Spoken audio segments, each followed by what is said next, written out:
Basically broke into the house, or didn't break into the house, but when they came out of the house, I came in and confronted the family, and then we went. At that time, I tied him up. While still holding him at gunpoint? Well, in between tying and yes. Yeah.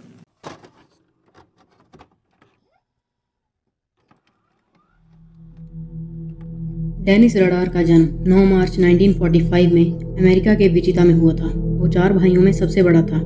उसके mom dad दोनों job करते थे, जिस वजह से वो अपने बच्चों को ज़्यादा टाइम नहीं दे पाते थे। एंड क्योंकि डेनिस सबसे बड़ा था, so he was not given as much attention like his little brothers. And इस चीज़ ने समहाउ उसे अफेक्ट करना शुरू कर दिया। उसे ये लगने लगा था कि उसके मॉम डैड उससे प्यार नहीं करते, जिस वजह से काफी छोटी एज में ही उसने काफी वियर्ड सी फैंटेसीज इमेजिन करना शुरू कर दिया था। ही हैड सेक्सुअल फैंटेसीज जहां विमेन काफी हेल्पलेस स्टेट में होती थी और उनके हाथ पैर बंधे हुए होते थे, एंड डेनिस उन्हें कंट्रोल कर रहा होता था। सून उसने और भी वियर्ड चीजें करना शुरू कर दिया, जैसे कि वो लेडीज के अंडरगारमेंट्स जो एक घरों के बाहर तार पर सूख रहे होते थे उन्हें चुरा लेता था। एंड कभी कभी तो वो खुद भी लड़कियों की तरह ड्रेसअप होकर लड़कियों को स्टॉक करता था।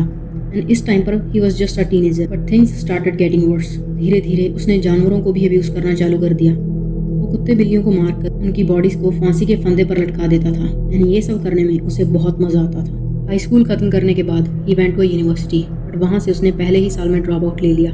एंड इसके बाद उसने अमेरिकन एयरफोर्स ज्वाइन कर ली, बट वहाँ भी 4 साल काम करने के बाद उसे वो नौकरी छोड़नी पड़ी। एंड 1970 में उसने पॉला नाम की एक लड़की से शादी कर ली। शादी के बाद उसने फिर से यूनिवर्सिटी में एडमिशन ली, जहाँ से उसने इलेक्ट्रॉनिक्स में डिग्री हासिल करी। इसके बाद वो एडीटी सिक्योरिटी सर्विसेज में काम करने लगा, जिसका काम बेसिकली लोगों के घरों में सिक्योरिटी अलार्म्स इंस्टॉल करने का था। लेकिन ये तो थी एक आम इंसान की लाइफ, जिसका नाम डेनिस रडार था, जिसकी एक बीवी थी, 2 बच्चे थे, अच्छी खासी जॉब थी एंड सोसाइटी में काफी रिस्पेक्ट भी। लेकिन डेनिस की इस नकली जिंदगी के पीछे छुआ हुआ था बीटी के किलर, जिसके कत्लों का सिलसिला शुरू हुआ 5 जनवरी 1974 को, जब उसने ओटेरो फैमिली पर अटैक किया।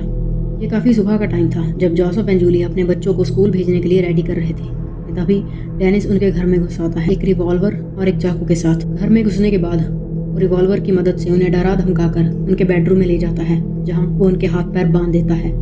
हाथ पैर बांधने के बाद एक के बाद एक उन सभी को गला घोंटकर मार डालता है, और वहाँ से निकलने से पहले वो उनकी बॉडीज के ऊपर मास्टरबेट करता है। जब पुलिस मौके पर पहुँचती है तो उन्हें वहाँ से मर्डरर का सीमन मिलता है, जिसे वो कलेक्ट कर लेते हैं ताकि फ्यूचर इन्वेस्टिगेशन में कुछ मदद मिल सके। ओटेरो फैमिली का खात्मा करने के बाद बीटी के किलर डेनिस कुछ वक्त के लिए शांत हो जाता है। एंड फिर उसी साल अप्रैल के महीने में कैथरीन नाम की 21 साल की लड़की को अपना अगला शिकार बनाता है। उसे मारने के लिए वो उसके घर में घुसकर बैठ जाता है और उसके आने का इंतजार करने लगता है। But to his bad luck, Catherine उस दिन घर अकेली नहीं आती।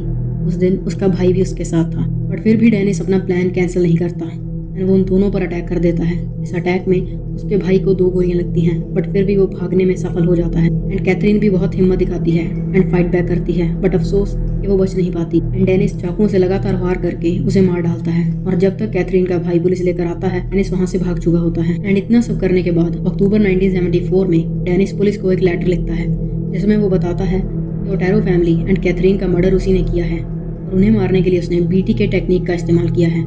बीटीके का मतलब था बाइंड, टॉर्चर, किल।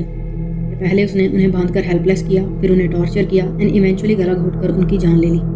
एंड इस लेटर में उसने इन मर्डर्स की काफ़ी ग्रूसम डिटेल्स दी थी, जिसके बाद से उसका नाम बीटीके किलर पड़ गया। एंड इस लेटर के बाद उसने 2 और मर्डर्स किए और फिर से कई सारे टीवी स्टेशंस को लेटर्स लिख के अपने इन कत्लों की डिटेल्स दी। इसके बाद वो फिर से कुछ समय के लिए शांत हो गया, but in 1979 he tried to kill a woman named Anna. Catherine की ही तरह वो एना के भी घर में घुसकर बैठ गया, बट लकीली उस दिन एना घर आने में थोड़ी लेट हो जाती है। एंड जब तक वो घर आती है तब तक डेनिस उसकी वेट करके वहाँ से जा चुका था। बट कुछ दिनों बाद वो एना को एक ईमेल लिखता है, जिसमें वो बताता है कि उस दिन वो उसके घर में मौजूद था। बीटीके का खौफ बहुत ज़्यादा बढ़ चुका था, तो पुलिस ने उसे पकड़ने के लिए एक स्पेशल बीटीके फोर्स बना दी। बट 2 साल इन्वेस्टिगेशन करने के बाद भी उनके हाथ कुछ नहीं लगा। एंड इस टाइम के दौरान बीटीके किलर की किलिंग्स भी बंद हो चुकी थी। तो पुलिस को लगा कि शायद बीटीके किलर मर चुका है, बट दे वर रॉन्ग, क्योंकि डेनिस अब भी जिंदा था। एंड अब तो वो लोकल चर्च के साथ एसोसिएट भी हो चुका था। कुछ सालों तक शांत रहने के बाद आखिर 8 साल बाद 1985 में उसने अपनी किलिंग फिर से चालू कर दी। एंड इस बार उसने अपने एक नेबर मरीन को अपना शिकार बनाया। मरीन को उसके घर में मारने के बाद वो उसकी बॉडी को उठाकर उसी चर्च में ले जाता है जिसका वो एक मेंबर था। एंड वहाँ जाकर उसकी बॉडी को अलग अलग पोजेस में बिठाता है और फिर उसकी फोटोज क्लिक करता है, और फिर उसकी बॉडी को कहीं दूर दफना कर आ जाता है। अगले साल 1986 में वो एक और लड़की विकी वगैरल की भी उसी के घर में हत्या कर देता है। विकी की हत्या करने के बाद 5 साल के लिए वो फिर से शांत हो जाता है।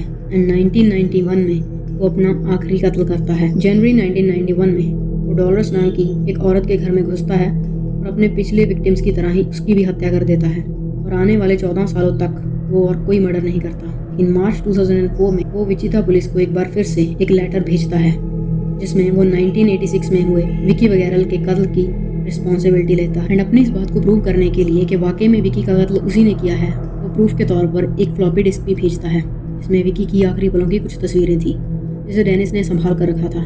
और सिर्फ विकी ही नहीं, अपने सभी विक्टिम्स की मरने के बाद एक यादगार के तौर पर उनकी काफ़ी सारी फोटोज लेता था एंड उनके घर से कोई ना कोई एक चीज़ उठाकर एक निशानी के तौर पर ले जाता था। बट ये फ्लॉपी डिस्क भेजकर उसने बहुत बड़ी गलती कर दी थी क्योंकि इस फ्लॉपी डिस्क के डिलीटेड डेटा में पुलिस को एक नाम मिलता है, डेनिस रडार।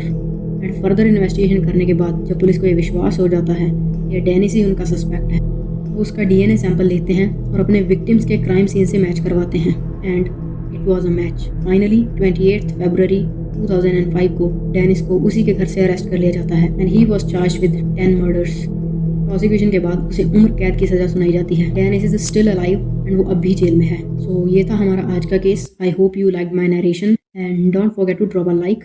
फिर मिलेंगे।